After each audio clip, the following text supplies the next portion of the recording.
लौट के बुद्धू घर को आए।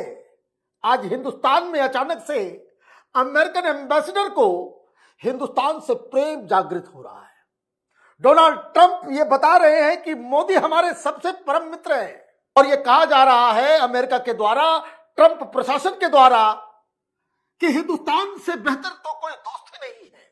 अचानक ये बदलाव क्यों आया? मैं गारंटी दे सकता हूं कि मोदी जी ने ट्रंप को पागल करके ही छोड़ना है। वैसे आप बोलेंगे उसको पागल करने की जरूरत क्या है, वो तो वैसे ही पागल है, लेकिन मोदी जी ने बोला है इसको परमानेंटली पागल करके इसको पागल खाने भेजना है। प्रेसिडेंट ट्रंप ने कुछ पेपर्स को साइन करने से मना कर दिया, टैरिफ लगा दिए 50%। उसके बाद एक इकोनॉमिक स्ट्राइक हमारे पर करने की कोशिश करी। No partner is more essential than India. In the months and years ahead, it is my goal as ambassador to pursue a very ambitious agenda.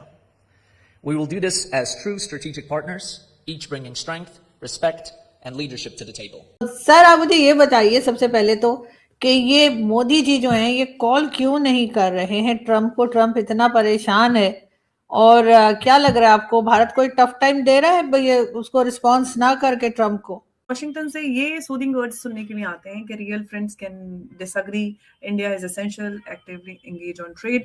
तो सवाल ये है कि दोस्ती है या डिप्लोमेटिक डबल स्पीक? क्या ट्रंप की धमकी जो है वो सिर्फ ब्रिक्स के लिए है या फिर मैसेज भारत के लिए भी है? और सवाल ये है कि जब यूएस के एम्बेसडर ये कह रहे हैं कि इंडिया से ज्यादा इंपॉर्टेंट कोई पार्टनर नहीं है, तो फिर प्रेशर टैक्टिक्स क्यों? व्हाइट हाउस वेट करता रहा, वेट ये कर रहा था कि न्यू दिल्ली जो मोदी जी की गवर्नमेंट है वो पैनिक में आएगी और पैनिक में आने के बाद वो फोन कॉल करेंगे। उन्होंने वेट किया ऐसे हाथ पे रख के कि मोदी जी का फोन अब आया, लेकिन कुछ भी नहीं हुआ। नमस्कार दोस्तों, जियो भारत में आपका स्वागत है। दोस्तों, डोनाल्ड ट्रंप के टैरिफ वॉर की हवा निकल गई है। जो ट्रंप कल तक भारत पर 500% टैक्स लगाने की धमकी दे रहे थे, आज वही अमेरिका गिड़गिड़ा कर कह रहा है कि इंडिया से ज़रूरी और कोई दोस्त नहीं है। अचानक से ये सुर कैसे बदल गए? इसके पीछे है भारत सरकार की चाणक्य नीति और यूएस सुप्रीम कोर्ट का डंडा जो ट्रंप के सर पर पड़ने वाला है। खबर ये है कि अमेरिकन सुप्रीम कोर्ट जल्द ही ट्रंप के टैरिफ लगाने के अधिकार पर रोक लगा सकता है। ट्रंप ने इमरजेंसी पावर्स का गलत इस्तेमाल करके टैरिफ्स लगाए थे, लेकिन अब कोर्ट ने उन्हें चेकमेट करने का फैसला ले लिया है। अपनी हार देखते हुए ट्रंप एडमिनिस्ट्रेशन ने तुरंत पलटी मार ली है। नए यूएस एम्बेसडर सर्गियो गोर ने आते ही कहा है कि हमारे पास भारत से ज़्यादा बढ़िया पार्टनर कोई नहीं और भारत ही हमारा सबसे खास पार्टनर है। भारत सरकार ने ट्रंप की धमकियों पर कोई भी जवाब नहीं दिया, बस शांति से इंतज़ार किया था और नतीजा अब सामने आने वाला है। ट्रंप फंस गए हैं और भारत मुस्कुराता हुआ विनर बन गया है। आज के वीडियो में हम देखेंगे कि कैसे बिना लड़े भारत ने ट्रेड वॉर को जीत लिया है। समझ में आ रहा है कि साउथ एशिया हो या इंडो पैसिफिक हो, अगर इस पूरे रीजन में, एशिया के अंदर अमेरिका अपनी साख रखना चाहता है, साउथ एशिया, फार ईस्ट एशिया, इस सब जगहों पे ये हिंदुस्तान को साथ में लेना जरूरी है। सारा जो एक्सपोजर है आपकी इकोनॉमी के ऊपर वो कम होता जा रहा है। वो कैसे? अब आप देखिए अब किया क्या मोदी जी ने। मोदी जी बोल रहे हैं यूएसए को, हमें फर्क नहीं पड़ता if we lose your market, तुम्हारे साथ सिर्फ 10% का ट्रेड है हमारा।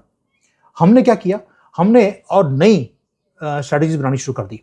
गोल्ड की एक्यूमुलेशन के साथ साथ हमने ट्रेड दूसरे कंट्रीज के साथ भी करना शुरू कर दिया है। और अगर डॉलर का सिस्टम कल को हमें बाहर निकाल दिया या फेल हो गया, हमारे पास गोल्ड पड़ा है, हम बार्टर सिस्टम में काम कर लेंगे। और किसी को बोले ये तुम्हें डॉलर चाहिए, गोल्ड चाहिए, लोग क्या खरीदेंगे? वो बोलेंगे यार गोल्ड में पेमेंट मिल रही है, गोल्ड में काम करो। यानी कि हमारी करेंसी, बेशक हमने आज 100 रुपये पे हमने कह दिया कि 90 है, कल को जाके 100 हो जाएगा, हमारी करेंसी स्टेबल बनेगी। लेकिन स्टेबल बनेगी क्योंकि हमारे पास रियल बैकबोन है, सिर्फ पेपर प्रॉमिस नहीं है, हैवी मेटल गोल्ड का हमारे पीछे है। और साथ में हमने एक और काम किया, हमने जो है, अगर आप देखेंगे हमारी जो करेंसी है गोल्ड के बदले, डॉलर के बदले वो नीचे गिरी है, लेकिन पाउंड है, यूरो है, वहाँ पर स्टेबल है। यानी कि दुनिया को पता लग गया कि हम क्या कर रहे हैं। हम सिर्फ अपने एक्सपोर्ट्स को पुश अप करने के लिए हमने अपनी करेंसी को डीवैल्यू कर दिया। ये स्ट्रेटजी है, ना कि किसी IMF ने बोला हमें नीचे करने के लिए, जैसे मनमोहन सिंह के टाइम पे था, उन्होंने बोला 20-25% आप अपनी करेंसी को नीचे गिरवा दीजिए। मनमोहन सिंह जी ने 50% नीचे गिरवा दिया उनको खुश करने के लिए। ये होता है बेवकूफ़ी, और आज जो हम कर रहे हैं वो है स्ट्रैटेजी। लेकिन एक तो है डिफेंस, जो हमने कर दिया अपनी इकोनॉमी को सेफगार्ड करने के लिए। अब ऑफेंस भी होता है। गोल्ड एक सिर्फ सेफ्टी है, वो समझ गए। लेकिन साथ में मोदी जी ने बोल दिया, जो पहले अभी तक बोलते रहे, कि हम ब्रिक्स की करेंसी शुरू नहीं करेंगे। अब ये र्यूमर्स हैं जो मेरे पास पहुंची हैं कि इंडिया, रशिया, चाइना, ब्राजील, ये चारों मिलकर अब इन्होंने ओके कर दिया कि अब हम फिएट करेंसी से बाहर निकलने वाले हैं और रिसोर्स बेस्ड करेंसी निकाली जाएगी। अमेरिका के साथ गुज़िश्ता अगर हम 8-10 सालों की बात करें तो एक बहुत अच्छे लेवल पे ताल्लुकात रहे बने। बहुत सारी डेवलपमेंट्स हमने देखी जो शायद इससे पहले नहीं देखी गई। फिर रशिया यूक्रेन वॉर शुरू होती है और फिर रशिया का जो ऑयल खरीदने का मामला है उसमें अमेरिका पाबंदी लगाता है। चीन को भी कहता है कि नहीं आपने खरीदना, और इंडिया को भी कहता है कि आपने नहीं खरीदना। बाकी कंपनीज ने तो कंट्रीज तो लाजमी सी बात है कि वो नहीं कर रहे हैं, लेकिन ये दो बड़ी कंट्रीज हैं। सबसे ज्यादा जो ऑयल खरीदने वाले ममालिक हैं उसमें चीन और इंडिया टॉप पे है।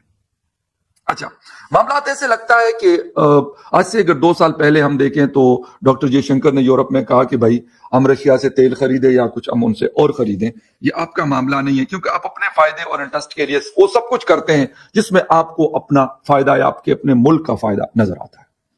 बड़े सख्त जवाबात, लेकिन वक्त गुजरता गया, जो बाइडेन चले गए, डोनाल्ड ट्रंप ने चार्ज संभाला अमेरिका का, और ऐसे लग रहा था कि अब इंडिया और अमेरिका के दरमियान जो ताल्लुकात का जो लेवल है वो उससे भी ऊपर चला जाएगा, लेकिन ऐसा नहीं हुआ। क्या हुआ इस पे थोड़ी सी बात करेंगे। अगर हम लास्ट 7 मंथ्स को सिर्फ बात करें, 7 to 8 मंथ्स को, तो इसमें बड़ी सारी तब्दीलियां रुनुमा हुई, और खास तौर पे पहलगाम अटैक जो 22 अप्रैल 2025 को हुआ कश्मीर के पहलगाम के इलाके में, उसके बाद हालात काफी बदल गए। उस वक्त से लेके अभी तक तकरीबन 8-9 महीने में अमेरिका और जो इंडिया है उनके जो प्राइम मिनिस्टर हैं या हेड ऑफ द स्टेट और अमेरिका के प्रेसिडेंट डोनाल्ड ट्रंप के दरमियान कोई डायरेक्ट मुलाकात अभी तक नहीं हुई। हाँ, अलबत्ता। तो दोस्तों, इसे कहते हैं स्ट्रेटेजिक पेशेंस। अगर भारत गुस्से में आकर कोई कदम उठा लेता तो शायद नुकसान हमारा ही होता, लेकिन भारत सरकार ने गणित लगाया कि ट्रंप के गुब्बारा जल्दी ही फूटने वाला है। अब सबकी नज़रें आने वाले शुक्रवार पर हैं, जब यूएस सुप्रीम कोर्ट अपना फैसला सुना सकता है। अगर फैसला ट्रंप के खिलाफ आया तो उनका टैरिफ किंग बनने का सपना वहीं की वहीं रखा रह जाएगा और ख़त्म हो जाएगा। ट्रंप अब ध्यान भटकाने के लिए कभी वेनेजुएला पे हमला कर रहे हैं तो कभी ईरान की बात कर रहे हैं, लेकिन सच ये है कि वो अपने घर ही घर में गिर चुके हैं। भारत को G7 और पैक्स सिलिका जैसे ग्रुप्स में इनवाइट करके अमेरिका ने मान लिया है कि बिना इंडिया के उनका गुजारा तो बिल्कुल नहीं चलने वाला है। ट्रंप की बुलिंग फेल हो गई है और भारत की डिप्लोमेसी आखिरकार जीत ही गई है। अगर आपको भी भारत सरकार की ये शानदार कूटनीति पर गर्व है तो कमेंट में जय हिंद लिखकर वीडियो को लाइक ज़रूर करें, और साथ ही ऐसे बढ़िया एनालिसिस के लिए जियो भारत को सब्सक्राइब कर साथ में बेल आइकन को दबाना ना भूलें। जय हिंद।